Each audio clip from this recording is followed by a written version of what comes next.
Mental health is one of the biggest pandemics that we have at the moment in the world. And many people struggle with overthinking, with fear, with anxiety, stress, depression, and even suicidal thoughts as well.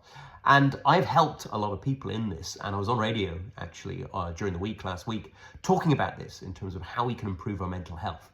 And quite often men, especially when they get into their 40s, they get to a point where they may have been playing a lot of sport and they have that sport, that out, whether it's football, whether it be hockey for me, rugby for others, whatever it might be, where they utilize that, that throw, that pass, that hit, that kick, whatever, as a way of releasing the stress that they may have built up during the week, either through a bit of a stressful time at home or a stressful time in work as well.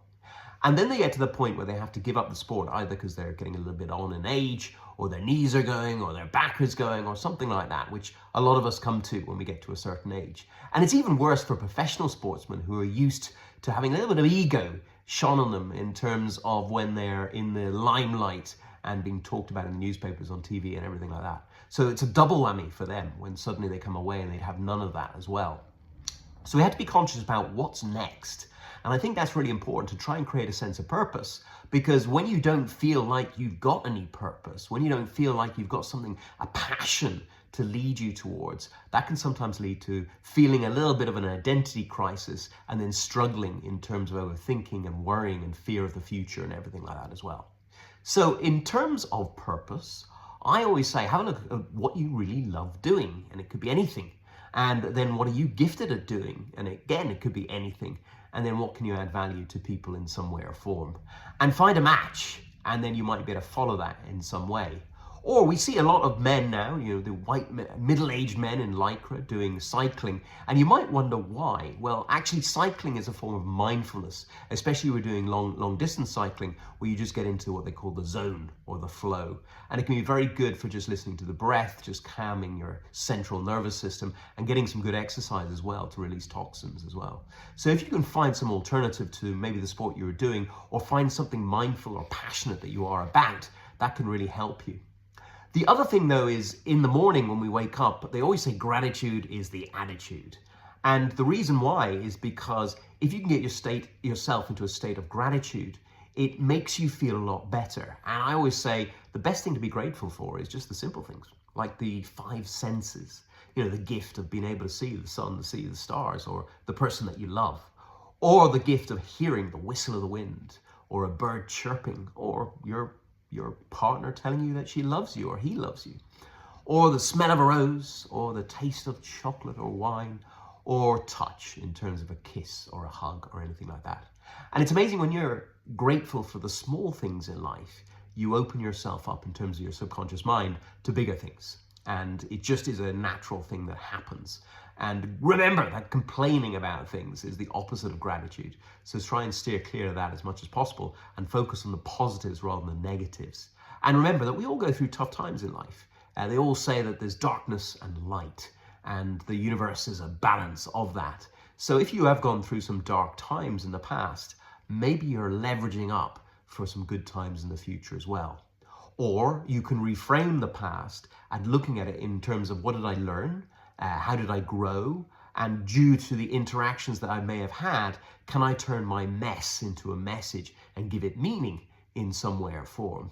And when you reframe these tough times, it can sometimes help you. And quite often I've seen people, including my own self, having gone through a near-death experience, 2 operations that went wrong, a divorce, and many other things, I've utilized those and learned from those, and then used them in my coaching and my life coaching and my business coaching to help others to be able to go through them quicker, faster, and easier as well. And that's obviously where the experience comes from, is of turning the tragedy into a triumph, as they often say as well.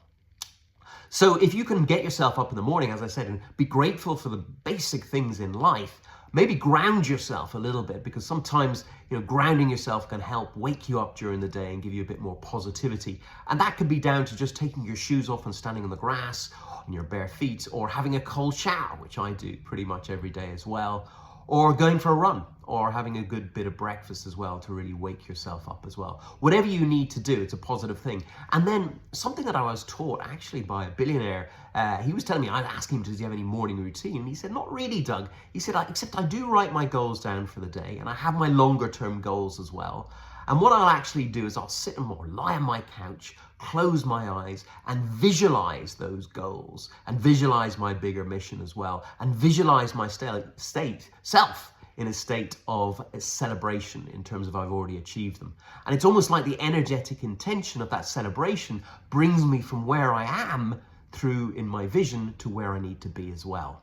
So by putting yourself in the energy of what you want, you can bring it to you as well. And I think that can be very powerful as well. So writing down your goals, writing down the tasks, the smaller tasks that lead towards those bigger goals, and breaking them down can really help in terms of not overbearing yourself, and also not too much procrastination or overthinking as well, which can sometimes lead to mental health issues as well.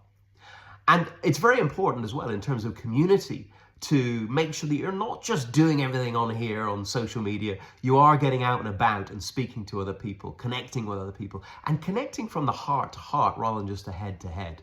Too many people aim to impress rather than bless, but if you can get to that heart self rather than the head self, you can get out there and really connect with other people as well. So there's just a few things that I was talking about on the radio that may just help you in terms of your mental wellness so that you can get yourself in the best possible state to be happier, healthier, and maybe just wealthier as well. Because remember, even in business, the results that you get come from the actions that you take. And the actions that you take come from the decisions that you make. And the decisions that you make come from the habits that you create. And the habits that you create come from your mindset in terms of the way you think, the way you speak, and the way you act. So if you can think more positively, speak more positively, and act more positively, you just might have a more positive outcome as well at the end.